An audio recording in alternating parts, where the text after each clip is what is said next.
माया, लगता है कि हमारी जिंदगी में बच्चे का सुख ही नहीं है। ऐसा क्यों कहते हैं? दिलीप भाई साहब का बेटा भी तो हमारा ही बेटा है ना।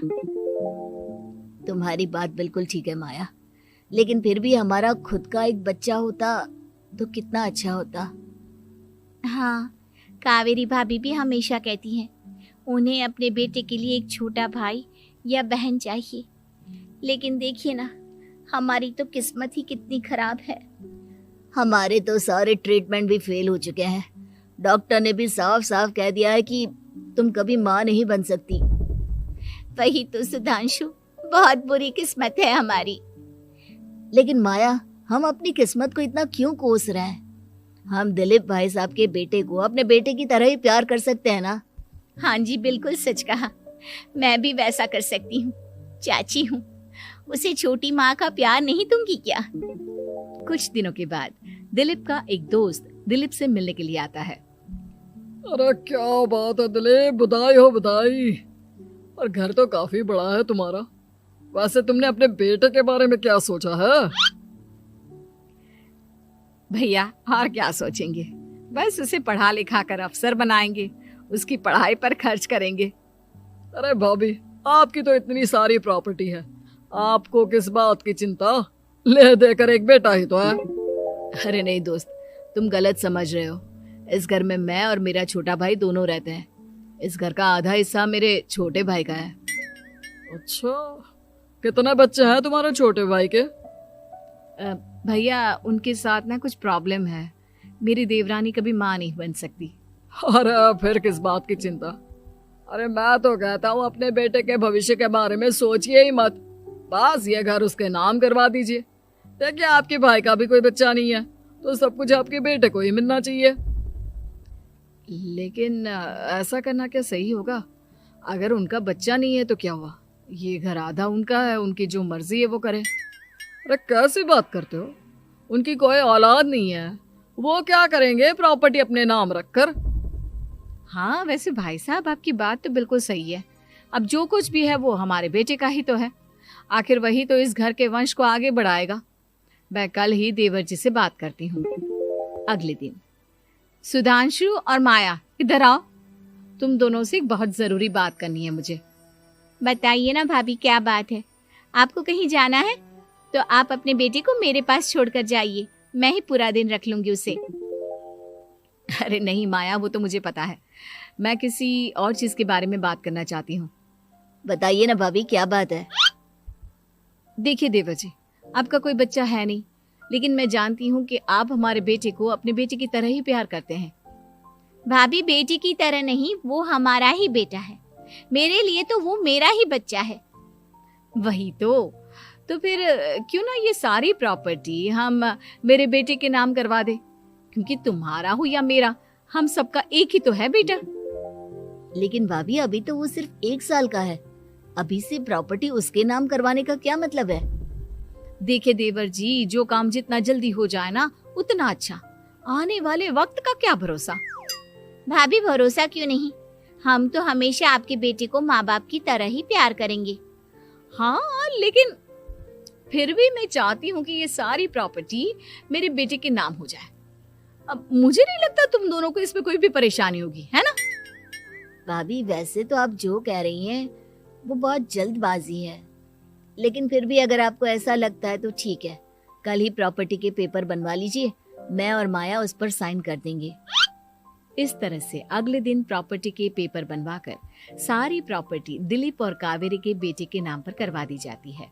कुछ दिनों के बाद सुधांशु, सुबह सुबह ये कौन लोग आ गए हैं तुम्हारे घर पर? भैया, वो ऊपर वाला कमरा खाली पड़ा था ना, सोच रहा था किराएदार रख देता हूँ। लेकिन किराएदार रखने से पहले आपने हमसे पूछा भी नहीं। भाभी, इसमें आपसे पूछने वाली क्या बात थी? हमें एक ही कमरे की जरूरत थी, इसलिए सोचा दूसरा कमरा किराए पर दे देते हैं, कुछ इनकम हो जाएगी। अरे माया, ये सारी प्रॉपर्टी अब मेरे बेटे के नाम पर है और यहाँ पर जो कुछ भी होगा उसके लिए तुम्हें मेरी या दिलीप की परमिशन तो लेनी पड़ेगी ना। हाँ सुधांशु, तुम्हारी भाभी ठीक ही तो कह रही है। अब देखो, तुमने खुद अपने हाथों से ये प्रॉपर्टी हमारे बेटे के नाम की है। वह अभी बहुत छोटा है, तो इस घर से रिलेटेड सारे फैसले तुम्हें हमसे पूछ कर लेने चाहिए। भाभी, हमें तो लगा था कि आप हम लोगों से बहुत प्यार करती हैं, लेकिन आप तो हमारे साथ भेदभाव करने लगी। अरे, इसमें भेदभाव करने वाली क्या बात है? और मैंने कौन सा तुमसे कुछ गलत मांग लिया? अरे ले देकर मेरा बेटा इकलौता इस पूरे वंश का वारिस है, सब कुछ उसके नाम है। तुम्हें इस बात से जलन क्यों हो रही है? भाभी, माया को जलन नहीं हो रही, वो तो बस ऐसे ही कह रही थी। सब जानती हूँ मैं, इसकी खुद की तो कोई औलाद पैदा नहीं हुई, बस इसीलिए जब देखो तब मेरे बेटे पर बुरी नजर डालती रहती है।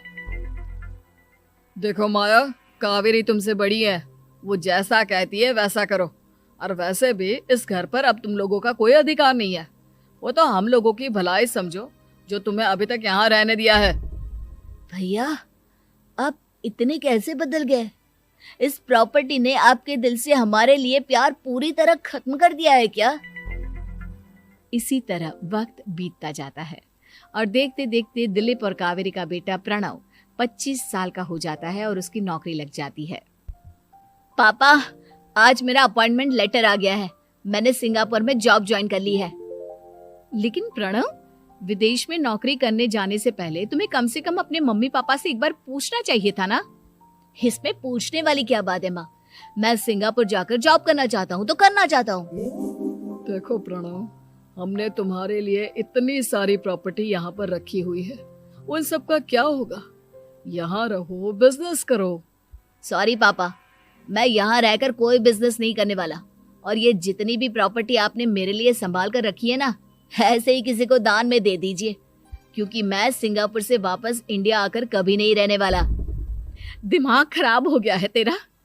जानता नहीं, तेरी वजह से हमने तेरे चाचा चाची से लड़ाई करके पूरा घर तेरे नाम करवा दिया था।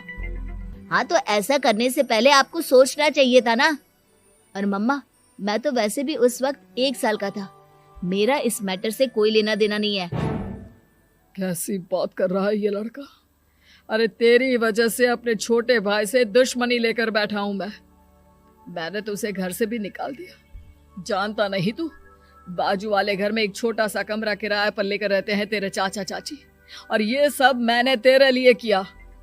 देखिए पापा, आपने जो कुछ भी किया अपने लिए किया। मैंने आपसे कब कहा था कि मुझे ये प्रॉपर्टी और घर चाहिए? और वैसे भी अपने भाई के साथ इस तरह का बिहेव करके आपने कोई अच्छा काम तो किया नहीं।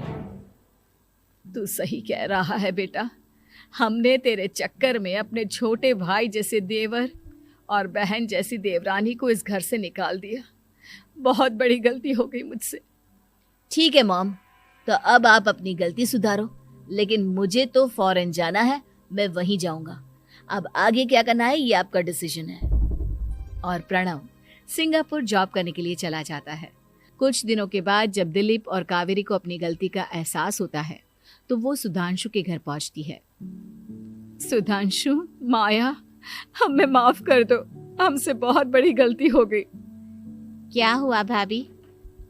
आज इतने सालों के बाद आप हम गरीब लोगों के घर क्या करने आई हैं? भाभी, हमने तो खुशी खुशी अपने भतीजे को सब कुछ दे दिया, अब हमारे पास कुछ भी नहीं बचा है।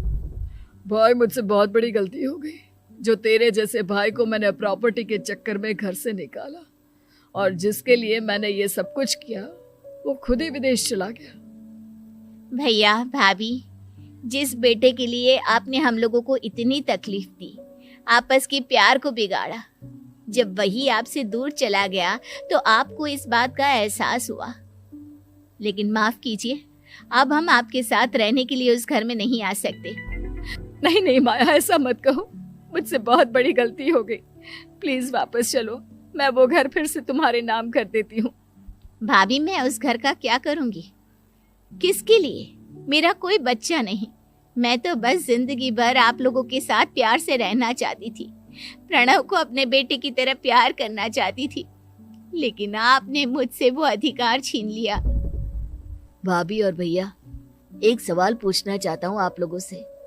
जो बच्चा कुछ ही दिन पहले दुनिया में आया हो, जिस बच्चे के भविष्य का आपको पता ही ना हो, उसके लिए अपने पुराने रिश्तों को तोड़ देना, अपने सगे रिश्तेदारों से दुश्मनी मोल लेना, उनके साथ झगड़ा करना, उनकी बेइज्जती करना, क्या ये सही है?